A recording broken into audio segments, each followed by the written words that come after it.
Welcome, you wonderful audience. I hope that you have been enjoying these amazing expert speakers, the diversity that's being presented.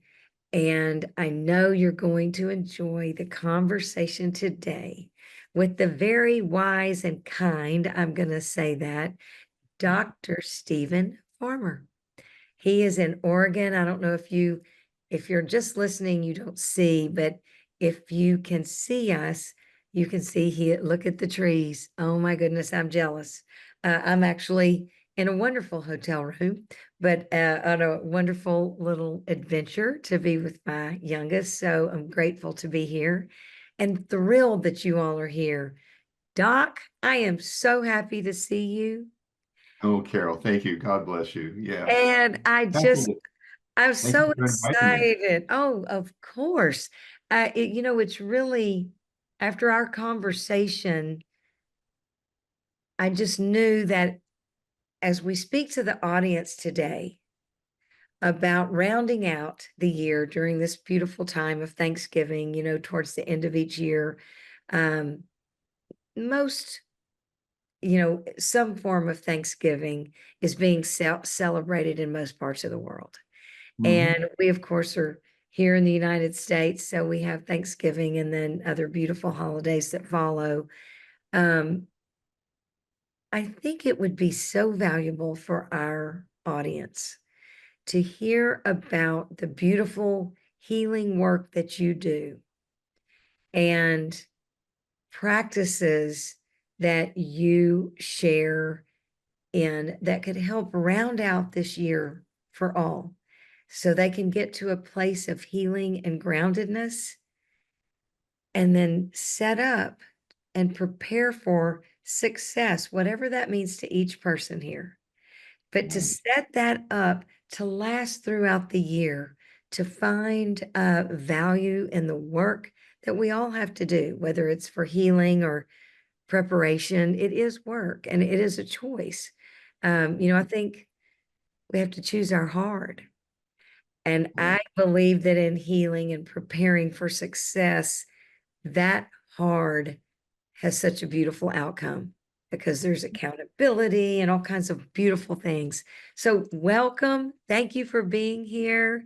And Welcome. Thank you. what My do you pleasure. think about all this? What do you want to share with this audience about how your feelings on this?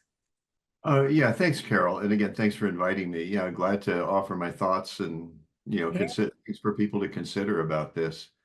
I think I would start with what does it mean to you, as an audience, speaking to the audience and whoever's listening to this is what does it mean to you when you think of the word success? Is it because I think we sometimes narrowly define it, as success making X amount of money or success is being at the top of the gang for this and that and whatever, and yeah, those all certainly are valid ways to define success. But I think success would be in accomplishing your mission, in staying on purpose, what your purpose is. What is really your purpose here in the world? How'd you get planted here in this world, especially at this time when there's so much turmoil, and I'm talking globally, so much turmoil and division and divisiveness and threats and lots of things to be scared about and all that. So I think in part, however you define success, it could be that you are a grandparent. I just spoke to somebody about that, and you want to be a successful grandparent, a grandmother or grandfather. Mm-hmm. Might be Absolutely. that you're an accountant, so you work with numbers, which is not my department, that's for sure. But I honor people that they're really adept at that. But you want to be a successful accountant. You want maybe to start a business that is successful, in your eyes. What's the criteria for that? It might be some other kind of success to be able to volunteer your time for causes, that you feel really aligned with, in your heart. So whatever it is, let's back it up a little bit and say, well, then let's start with purpose. Purpose to me, it could be defined in different ways, but Carol, one way to define it is usually simple to define your purpose. You know, it might be just two or three or four words that really sort of capture what you feel, and your inner knowing says, this is my purpose. It may not be quite clear yet, but it may become clear, let's say over the next year, as to what your purpose is. My purpose, the best way I could describe it in just a couple of words, is a healer teacher. And within that name healer and in that name teacher, there's specific aspects of that purpose that I've been, fortunately, I feel quite successful at. And Mm. I say that not like, oh God, I make, hundreds of millions of dollars. Again, I want to move that aside. Yeah, I would trust that when you are on purpose, that your supplies will be there. There's a wonderful book I'll pitch, and then I don't want to say a lot about it, but I'll just throw it out there. It's called The Abundance Book by John Randolph Price. Wonderful. Love it. There's a program in it that has revised my relationship with money. And I'll just say that. So it's an older book. It's a little archaic in some of the language, but I think what the program itself comes through 10 affirmations you do over a 40 period. Fabulous. Oh, it's a great book, but so my relationship with money, I feel that I'm grateful for it very much so. Really feel settled with it. Do I have enough money? Yeah. You know, Right. would I like more? That's not the point. Not the Not for point. me. No, not for me. I am very attuned to my purpose and that what I do is in service. I love that. I want you guys that are listening to think about that and come up with something it may not be the end result, 2 months now, you might change it, but think in those terms, purpose and service. Hmm. Like I said, healer teacher defines my purpose the way it manifests and has manifested over the years. I'm a licensed psychotherapist. I'm a trauma recovery specialist, hypnotherapist, shamanic practitioner, and a couple others, author, et cetera, et cetera. I've been around the planet long enough, so I've got a few things there on the list. But they have manifested at various times in my journey. And I must say, Carol, I can't, if I look back on my path, I go, there were times I didn't feel really quite very successful. Mm. Mm. But the opportunity is here now, such as with programs like you're offering here, and calling on various experts to give people cues as to what that really means. How about Hmm. going into this next year and really feeling enthused? Yes. How about going into this defining your mission? To me, mission is an aspect of purpose, and it's related to what the other word I used is service. Service. I remember somebody said to me, it's a saying, it's kind of a cute little saying is, if you get nervous, think about service. If you get nervous, think about service. You may not, if you enter into a new modality, a new way of expressing what you're here for, your purpose, will you be nervous? Absolutely. But I want to suggest some things here. Please interrupt too or add to this, in any way. I'm loving this. One of the things to really think about and consider in this passage is how to manage. And I really think that's a really good word. Some of the feelings that come up, like, oh God, I can't do that. Right. Keep getting messages that you can, you know, Right.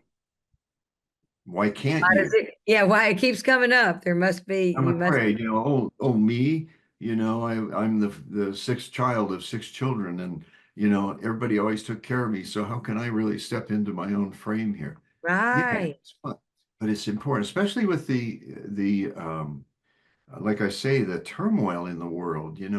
Not just in the United States, certainly, but the turmoil that's just going on in the world, the wars. That's Uh, right. the anger, that I Uh, think a lot of people feel. It's easy to get caught up in that, and then feel overwhelmed. So I want to give you a few tips about managing some of those emotions that could possibly interfere with what we're calling success here. Success, at whatever another term or another way to describe it is, what are you called to do? What is Mm-hmm. that little whisper in your head? What's that? What is it that God or spirit or whatever you want to call that force, that larger force, God will do, or spirit or source? What is it that is driving this impetus that you're feeling to move into, let's say, acting? Oh, I can't act, I can't. I've been at a couple of community theaters, blah, blah, blah, blah, blah, blah, blah, blah, blah, blah. The mind chatter. The chatter, the mind chatter. The purpose, if you're an actor and you go into acting, is entertaining others so they're uplifted. They feel good. They're able to laugh for a while. And Yeah. I don't want to diminish that. That's, I think, so important. Laughter seems to Oh, be a theme here the last 3 days, just a lot of laughter and how oh, good it's it feels. huge. Yeah. So, what I would say to that is managing your breath to start with. And I'll tell you something about breath as he breathes. Notice. I'm particularly attentive, or I want to be alerted, let's put it this way, and I do fairly well with my awareness of when I'm just sort of shallow breathing, Yes. which is more typical. There are a couple of ways to develop a different sort of pattern. One is just pay attention to it. Attention. Take a nice slow inhale and a very slow exhale. And here's what happens. It's been shown that the nervous system responds very favorably when we exhale slowly. Think about when we're relaxed. We tend to exhale slower. Think about when we're activated. We take that quick breath in and then a shorter breath out. So Yes. what it means that continues to keep us in the activation state. So I want to put a pitch in first. There's different ways. There's meditations, etc. One of my favorites, and it's a patterned breath, is I just call it simply 4-7-8. 4 breath in, count to 4, hold it for 7, and then breathe out for 8. And just every so often do that about maybe 3 or 4 times. And you're doing it, so I'll be curious what your experience is. Well, I took advantage of that prompt because I love breath work. I love it. And I love the 4-7-8. I practice yoga and we do a lot of breath work.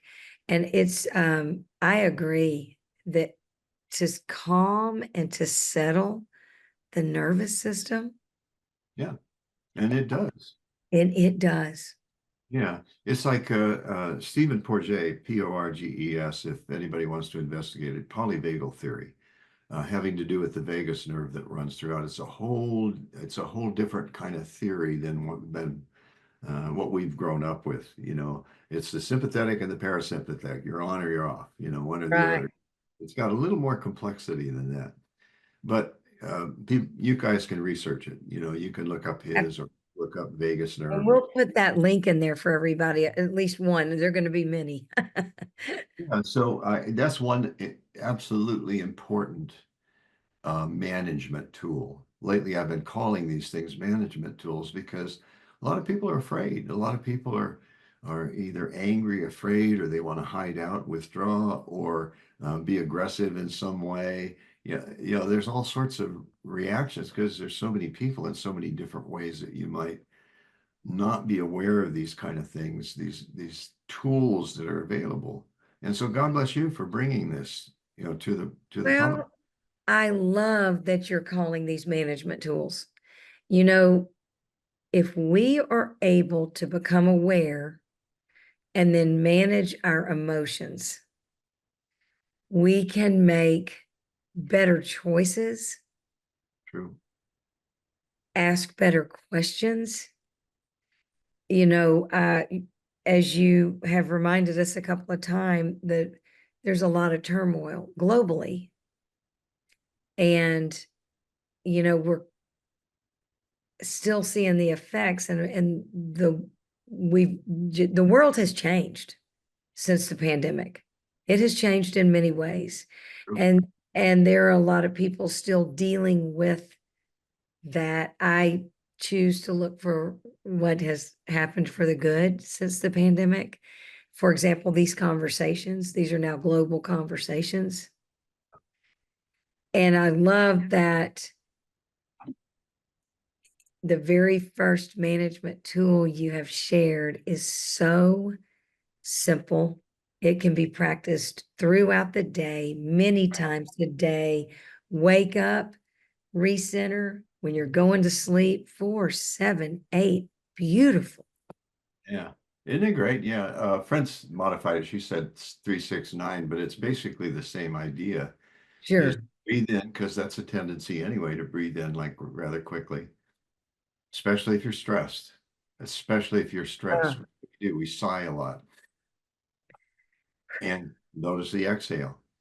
But what happens is it calms the nervous system when we exhale slowly. We do it automatically if we're doing, let's say, yoga or other mhm. kinds of breath work. It's not the only way. There's a lot of things Sure. that are called breath work, and whatever Yes. one is in favor for you is great. I can tell you something, it's kind of funny, but years ago, I started a journal and aimed to make it daily. I can't honestly say I've done it every day, but I'm Sure. about 95%. I really do my best not to miss it because it's an opportunity to check in. But Absolutely. there's two parts of the journal, Carol. The first part is like I call it my diary. I Like love that. this is what's happening. It's on computer. Just kind of as a reminder, my daughters, came to visit with my grandchildren, and Oh, happened. We went out and did this, and whatever. Just kind of like I say, just like a diary or telling people this is what I've been up to today. Then, and this is to me the most useful part, and I invite everybody who hears this, give this a try. Sit in front. If you write longhand, this is fine, but I'm going to describe it as if you're writing on the computer in a Word document. okay. I've got journals. I just found some in a box. I mean, remember spiral notebooks? Yes, I do. And I have a lot of them. Yeah, like this of journals. So I did it before I even got attached to the computer. Anyway, the part two of that is whatever guide or guidance that you call to. If you're Christian, you call on Jesus. If you're Jewish, you call on whoever, Moses. Or if you're in this, I hesitate calling it, I don't like the term New Age, but what's been evolving is more and more that there are other guides. Certain African tribes, they believed God is too big to talk to directly. Hmm. And there's something to that if you think about Oh, it. Intermediaries for many of those tribes, it's ancestors. yes. Not just mom and dad, but even deeper ancestors like that. For me, as you mentioned when we before we started this, a lot of my work, yeah, I'd say a fair amount of my work has to do with spirit animals and animal spirit guides, nature spirits, because part of my mission, part of my purpose in this particular mission Yeah. is to reawaken what our long ago ancestors took for granted, not took for granted, but just of course. Oh, the trees just talked to me. I got a message from the trees. And a lot of people go, what kind of medication you on, dude? Oh, goodness. I'm all about Father, Son, Holy Spirit in nature. Yeah, yeah, yeah. It's a good way to put it. I mean, yes. So I understand. Whatever that framework is for you, yes, the world is alive. Yes, it is. That tree is not just a tree, it's a living being. Then there's a life force that animates that tree.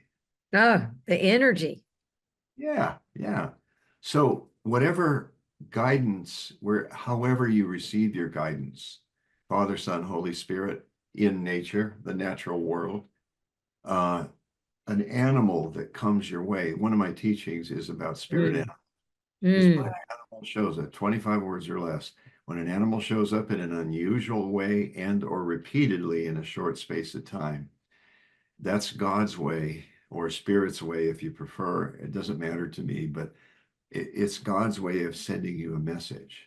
mm-hmm, And then the trick is to learn the art, and it is an art more than science, is to how to receive that message mm.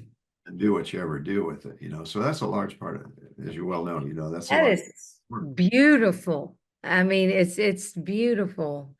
Um, I'm going to say that I have friends that have introduced me to a book, but anyway, some people would call it a God wink. So pay attention. I mean, what you're saying is let's pay attention You know. to these energetic winks, hellos, messages. I love that. That's beautiful. Yeah, the world communicates to us, you know, it's just I often say it, the world communicates to us. We just gotta learn how to be better listeners. Ah, Not just with our ears, you know, with our eyes, with the sensations in our body, with what is often called intuition. mm-hmm. Get a hit, you know, and then we get a confirmation, another hit. You know, squirrel right now is pretty active because it's getting colder. There's snow on the mountains around here, etc. Really beautiful. And so squirrel comes up, you know, in the kitchen window or something like that. And I look out and it's an unusual appearance. There's squirrels all over the place, you know, don't get me Sure. wrong, but it's an unusual appearance. So I go, okay, Dr. Farmer, dude, what's the message? This is perhaps oversimplification, but it is really fairly simple. It's just a matter of practice. And also, guys, who's ever listening to this, don't believe me and don't disbelieve me. Check it out. Okay. Put all that stuff aside one way or the other and try this out. So I telepathically send a message to not just the squirrel that's right up there at the window, but I'm now addressing this is sort of the sales rep. Sometimes I call them for the larger collective consciousness of all squirrels. So it's pretty big stuff. A God wink. I like that term. So I close my eyes and I put the question out, what's your message? And either I hear something in my inner voice or externally in response to the question.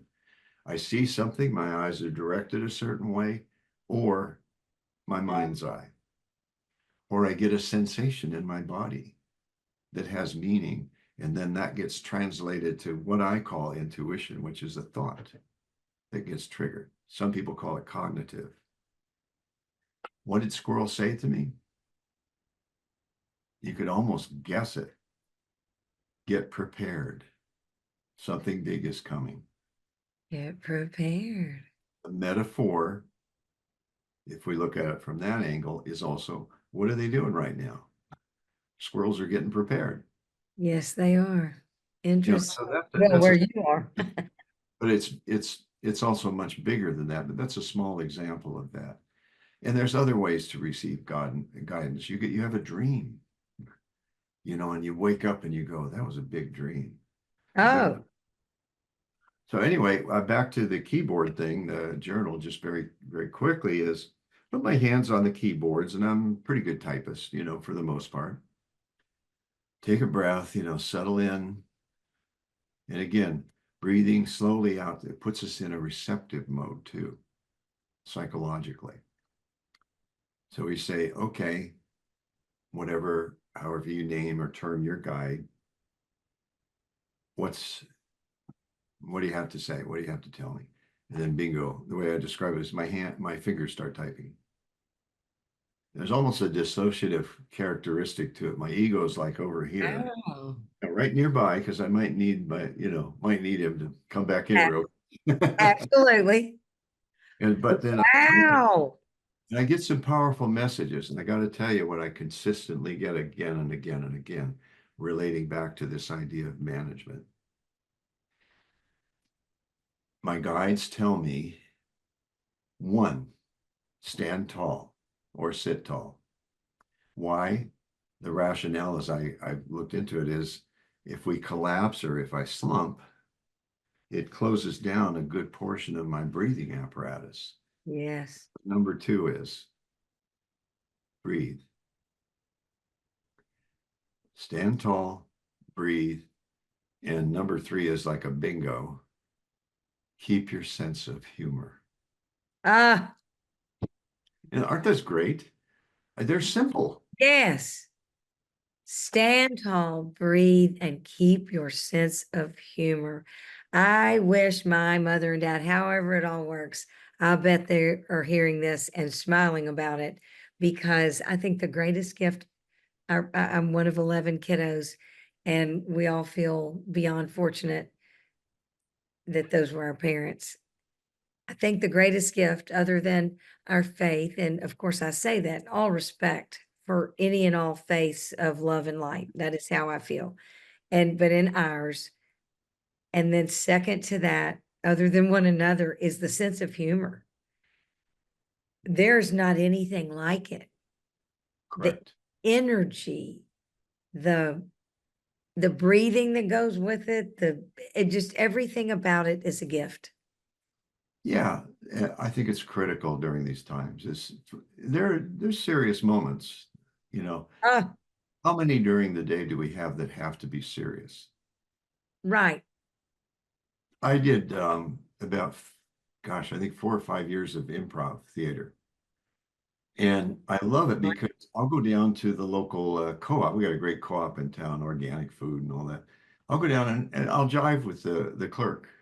You know, No. the hardest part of this, Carol, is I realize I have to have my filter nearby so that no, Stephen, don't, no, no, don't say that. You have to stop yourself. Right, yeah, because I like being happy and laughing. Oh my God. Oh, do I, doctor. This is so wonderful. And I really and truly, I love these conversations, and I just so appreciate you and your Well, sharing. And I'd like to stay on for much longer. Let's just have another conversation, right?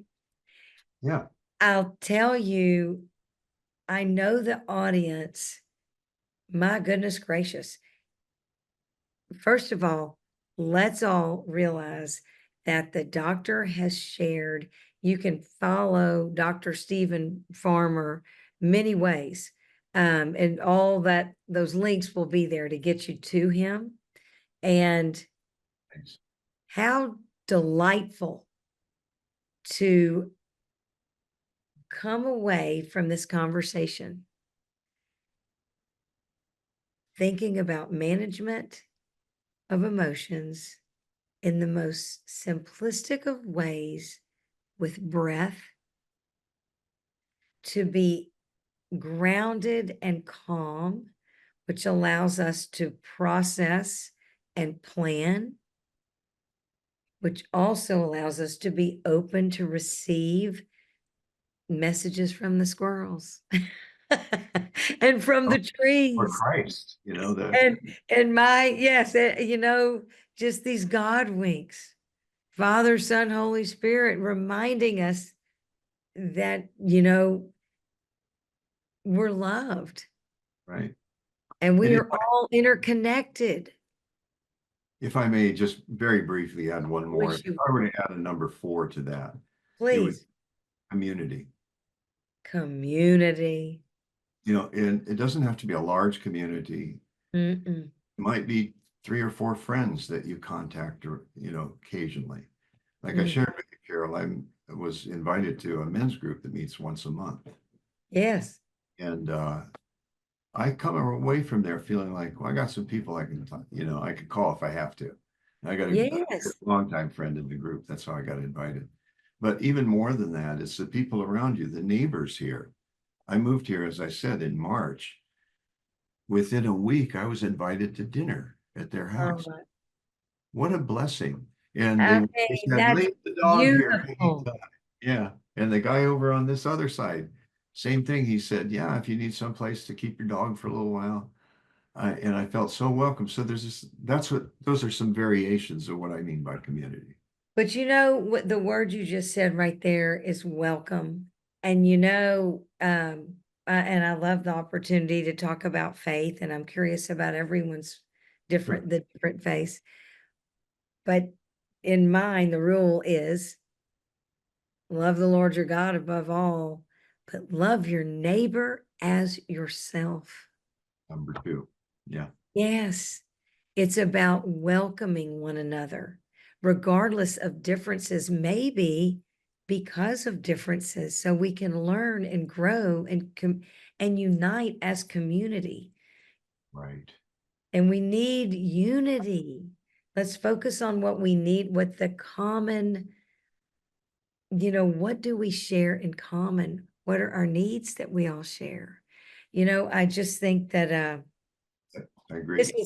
is such I really appreciate this time with you and your wonderful sharing. And I love to think about purpose. Purpose and service. I mean, how beautiful purpose and service. Well, you've just done a mic drop on that purpose and service. And Yeah. so as we all leave and do our breathing exercises and manage. And as you do so beautifully, journal. And I love my sweet friend Jenny. She is wise and beautiful, and I know she will love um, being able to meet you this way and follow along. But she often does, and I apologize. I'm having a senior moment, but it's the writing that you do, that you're doing it on the keyboard now. She Yeah. does quite often, and she always talks about what a beautiful practice that is. And I have to say, that is something I haven't practiced, and I'm gonna begin that practice just maybe once a week even. Give it a shot. Set aside, let's say this next month, if it's once a week, Yeah. or go for 2 or 3 times a week, Carol, Okay. or anybody who's listening, and give it a shot. There's something, the word that pops into my head right now too, and forgive me for going on. I hope I'm not Oh, I going on. love it. Are you kidding? I'm sure the audience loves this. It's the C word, The C word. creativity. Ah, such a good word. Yeah, is to engage in create. There's number five, but I like even numbers, four. But anyway, I'm involved. I think that we need that as humans. We need that creative expression. Our long ago ancestors, when they were living with the land, not in the land or on the land, but with the land. Mm. Different take on it. We're very able to create songs. Just make up song. You know how kids do? Oh, They make yeah. a song going, da-di-da, and they're singing Oh, something, and they're having a great, and we want to encourage that with the children, of course. yes. I have a brother, That's why my I like it. oldest brother and my sister. They cannot stop coming up with fabulous, fun songs. Yeah, It's hilarious and so much fun, brings everyone so much joy. Oh my goodness. Doctor, thank you. you're very welcome. Thank you. Oh my goodness. And I look forward to another conversation. Great. Me too. Thanks, Carol. Yes, and thank you, audience. Oh my goodness, wasn't that fabulous? Thank you so much, obvious audience. Yeah. Oh my goodness.